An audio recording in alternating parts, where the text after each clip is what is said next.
Okay, Midoriya, I see you popping off, but Lady Nagant, we need to talk. Before we open this review of chapter 314 of My Hero Academia, please do me a favor and leave your own thoughts on the chapter in the comment section down below. Leave a like and subscribe if you haven't already. Also, hit that little notification bell so you don't miss out on any videos that come to the channel. Now, let's get into it. What's up, guys? I got the pencil here, and here we are to review chapter 314 of My Hero Academia, which is truly known as the beautiful Lady Nagant. Okay, I see you, Horikoshi. Even you know you design really good characters. I see you.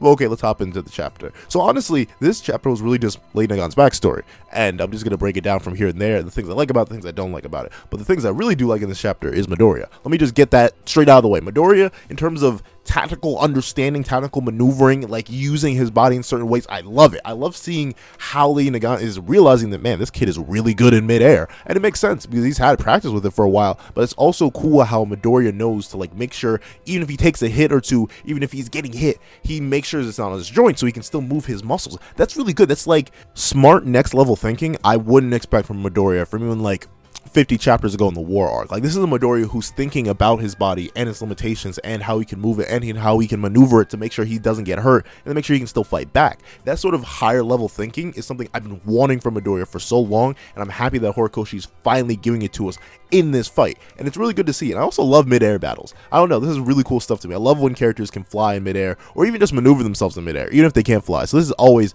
great stuff to me. But also, I love how Midoriya he's admitting it. I think he learned this lesson a while ago, but I'm glad he's finally just laying it out, that the world isn't just black and white. It's washed in shades of gray. However, the thing is, while I do like that, Midoriya, I do like that you're understanding that I need you to, like, you need to suffer for, or like at least express some suffer for.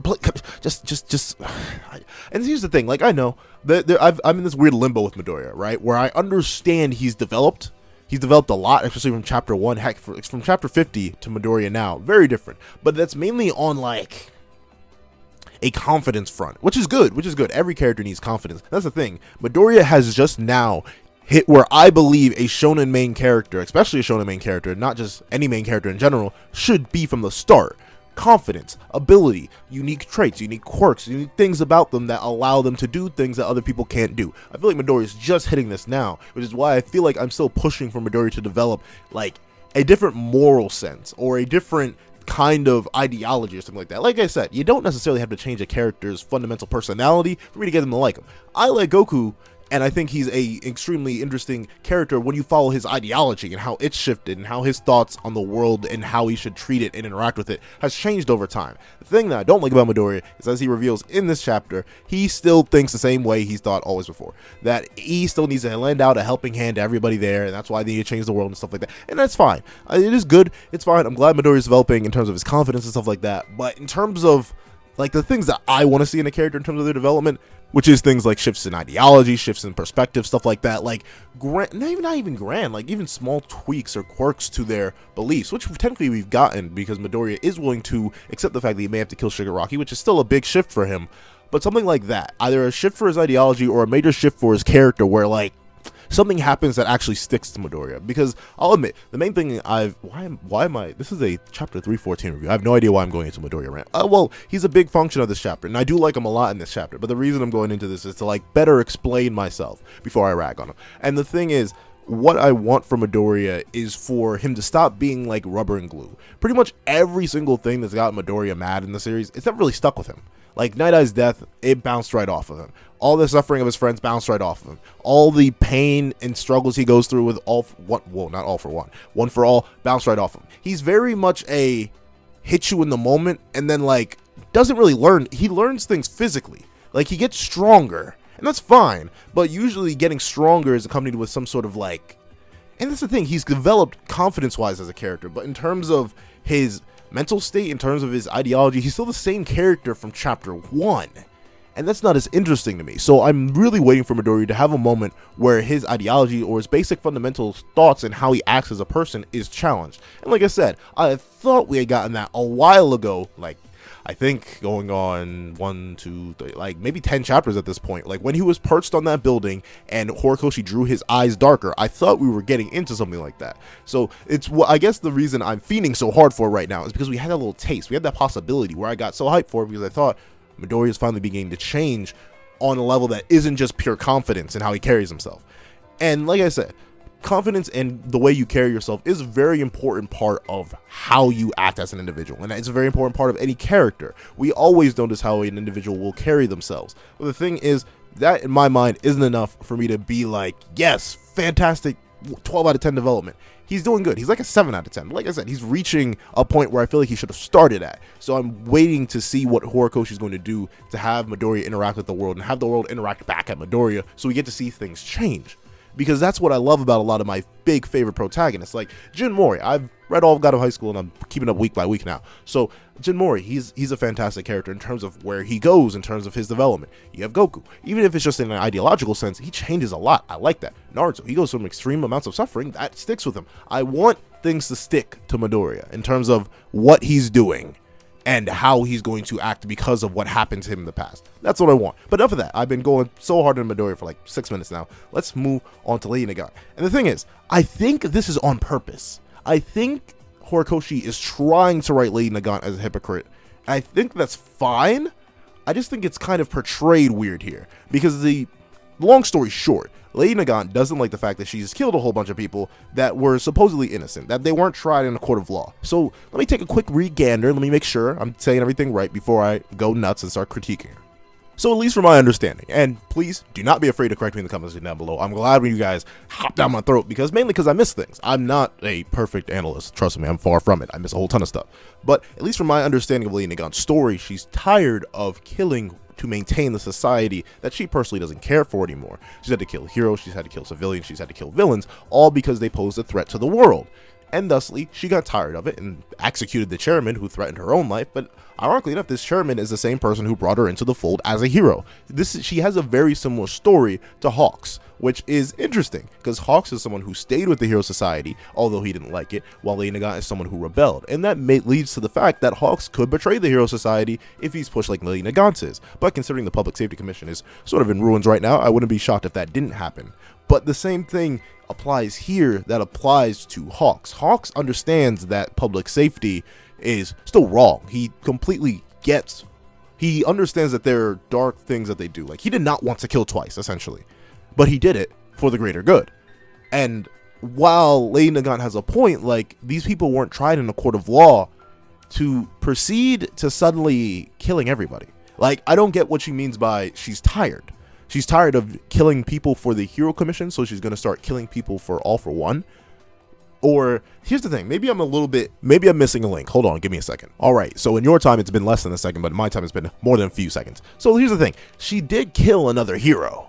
And I'm assuming this is post her traitorship, considering the fact that she's in Tartarus. And like, if the Public Safety Commission leader was executed, like she said, by her, then I'm assuming she didn't go to jail for that because they didn't want that to be out in the public. So she did go and kill another hero, post fact. But I thought you were tired of killing. Like, what's the point? Like, she wants to tear down the Hero Society, but you realize to do that, you're gonna have to do more killing. Like, am I missing something? Like, Lady Nagant, I sort of get what you mean. Like, you don't like the way the world is, but the thing is, Midoriya isn't someone who's, well, no, here's the thing, she may not know that, but at the same time, she's generalizing to an extreme degree. Like, every single hero, it's childish. It's the reason I give Shigaraki a pass on his dark, twisted philosophies, because he knows he's nuts.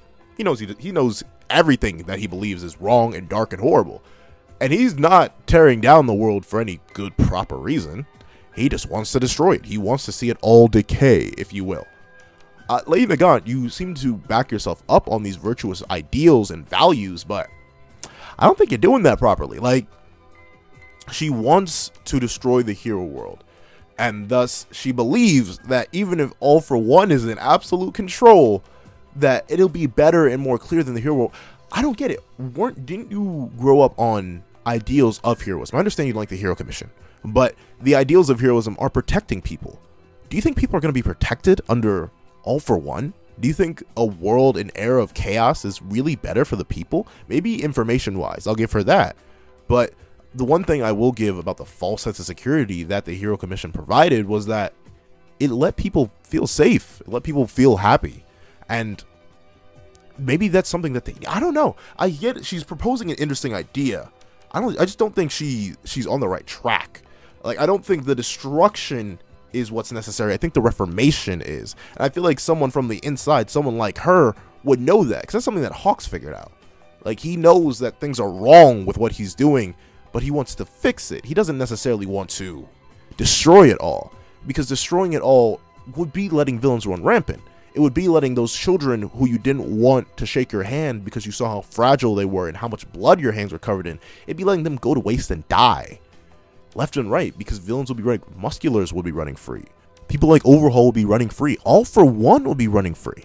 Like, these people are mass murdering monsters, but you think their chaotic world would be better than the world you live in because you don't like the way that they've been treating you as a... And that's the thing. I fully understand why Lady Nagant is tired and she doesn't like what she had to do, because what she was put through, the suffering and struggle of having to kill multiple people, her own fellow heroes, her own people who hadn't done anything yet, all the stuff like that, I understand that. But then you take this sickness and tiredness that you had and the hatred of the fact that you were used as a tool to get rid of these people just because the Hero Commission didn't like them and thought they were a threat. But then you're going to do the same thing for All for One. Once you bring Midoriya to All for One, what do you think he's going to do to him? What do you really think is going to happen? Are you going to let this 16-year-old kid die? You acknowledge that he's a kid. You know this isn't some full-grown fledgling hero. You literally call him someone with a mindset born from being raised in falsity. But what do you want? Like, I guess she just doesn't like the idea of heroes, even though she was a hero. Is that the case? So you're fine with killing and capturing for someone like All for One, a mass murdering criminal, but you are not down for killing and capturing and disabling people who pose a massive threat to the society at large. Okay, like, you ever get something but not get it? Like, I'm in like the Midoriya situation all over again. Like, I released a whole video attacking and defending Midoriya's choice, but now I'm sitting here like, oh my god, what are you talking about? Like, what's the plan? What's the strat? Like, letting the world fall to chaos? Is that the better goal? Where people are going to be living their lives in consistent fear, suffering, kids won't be able to go to school. There's just going to be a constant state of chaos because villainy is going to run rampant. That's a better world than the one that you were supporting. And I guess this would come from someone who's tired. But the thing is, I don't get... There are multiple things I don't get. One, I don't get Lady Nagant's belief that a world run by all for one, my apologies, I need to enunciate, would be better than the world they were just living in, even though All for One is a mass murdering, chaos inspiring criminal. But that's for one. That's for one. I don't get that. Other thing I don't get, how are you tired of killing people who didn't deserve it, apparently, according to you? People like villains who hadn't done anything yet, heroes that were working with villains, stuff like that, the people you had mentioned. How are you tired of killing them and getting rid of them, but you aren't tired of working for a mass murdering criminal who's asking you to get rid of a 16-year-old? Like, what? How is this? What kind of logic does that make sense? Like, you're going out and immediately returning to your killing job, even though you didn't like killing, you were tired of. Maybe Tartar was like a recharge for her. Like, she was like, darn, I actually kind of do miss this murdering mentality. Let me hop right into it. Like, that's what's throwing me off. I don't get it. Like, this chapter loses a whole ton of points, then because here's the thing, the saving grace for this chapter, like, I was actually gonna give this chapter like a 6 or a 7, because Lady Nagant just makes no sense but the thing is, I'm gonna give Horikoshi and I'm gonna give y'all the benefit of the doubt. If y'all can explain it to me, then I'm gonna give this chapter still a tentative like 9 to a maybe not a 10, because I still think, even if I have to be explained to it, the sheer confusion that's causing, like, I don't think maybe, am I slow? Can I not just process reading? I don't know. Like, I'm acting on the assumption that I'm going to give Horikoshi the benefit of the doubt, essentially. I'm going to believe that Horikoshi is doing this on purpose to make Lady Nagant look like a hypocrite, so when Midoriya defeats her, he can, like, clear up her mind or something like that. Like, there's a purpose to her not really making much sense right now. Like, there's a reason that this is happening, but the reason just isn't revealed yet because we're in the middle of a chapter. And we're in the middle of a fight. I will try to give it that benefit of the doubt. But at the moment, Lady Nagant, you're wild. Like, you don't want kids to shake your hand because you're worried about all the blood you spread. But now you're willing to spread the blood of another kid in order. You're literally shooting through a 16-year-old because a mass murdering super criminal has ordered you to. And he gave you a quirk, so you might as well, right? And also, a world of chaos will be better than a world where people are safe and able to live together in happiness. like, that's the thing. I have problems with the Hero Commission too. I have problems with the entire Hero Society. I get why it's corrupt and it needs to be reformed, not destroyed. Because imagine the chaos it would be if, well, no, she wants the chaos. She thinks that's better. Yeah, I don't know. Do I have to do an entire video talking about? I'm gonna wait for chapter 315, chapter 316 before I like fully just attack Lady Nagant, because this just seems weird. This may also be the translation, so I'm definitely gonna read the official translation once that comes out on Sunday, and I'm gonna just take a gander, because this feels so weirdly disjointed, disconnected. Like, she seems to be in 15 different places at once. Like, I don't want to touch kids because I'm covered in blood and I'm tired of killing people, so I'm gonna kill my boss and then go to kill another hero apparently, and then go to jail and then come out and kill a kid who I wouldn't want to have shaken my hand in the past because I come from a bad world. At the same time, this bad world that has been keeping the public safe is no good, and a better time and world would be an era of chaos where there's no unification, there's no disconnection, and there's just gonna be villains running rampant. And the big figurehead is gonna be some weird dude with no mouth. I mean, seems legit. I guess I'm rocking with it. No, I'm not. That's the thing. I'm not rocking with it. So that's why. Lady Nagant, I was hoping we would get a chapter on your backstory, and I hope there's more. I hope maybe there's something better out there that can explain this better. Because who knows? Maybe I'm lacking. But this doesn't feel sensical. Like, Lady Nagant went from a character who had such interesting potential for a backstory, but once I got a taste, once I got a lick of it, now I'm like, maybe they were right to lock you up in Tartarus. You do seem a little bit nuts, lady. I'm not gonna lie. Like, what's the deal here? What's the deal here? Maybe she's not gonna actually take Midoriya back to All For One, but I feel like she is. And here's the thing: the chapter ends with Midoriya swagging on her, essentially, like reading her trajectory, doing the great thing, challenging her ideology, lunging in. But then she realizes that, oh, well, he's taking a lot of stuff on the top of the dome piece. We just threatened to shoot his old enemy, and Midoriya looks, and looks like she's ready to shoot him, and that's cool. See, they did Overhaul so dirty. Like, Horikoshi, I know he's pretty much a meme now, but like, looking at Overhaul's like, still not done? Hurry up, I want to go back and see the boss.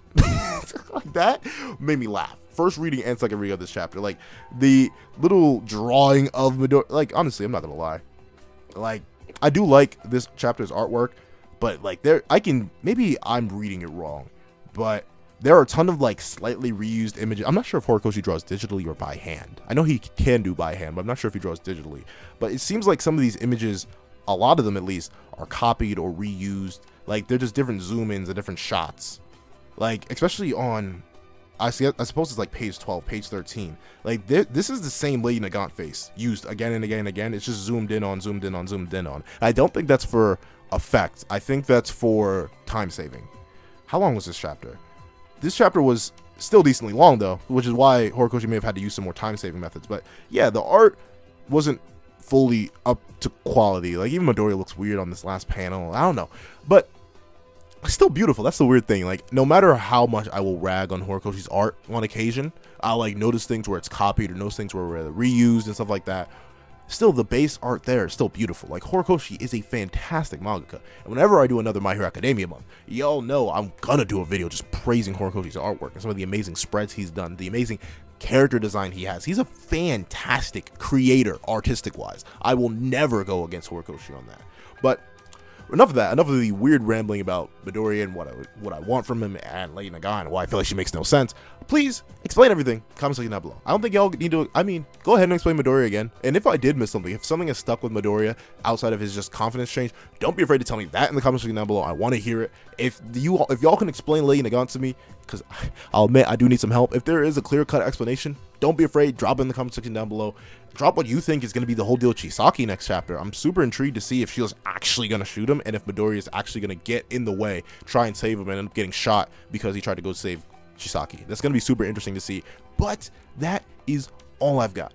Please tell me what you guys think in the comment section down below. Thank you guys so much for watching. Please remember to like, share, comment, and subscribe. And I hope you guys have a wonderful day. This is That Guy with a Pencil, writing off.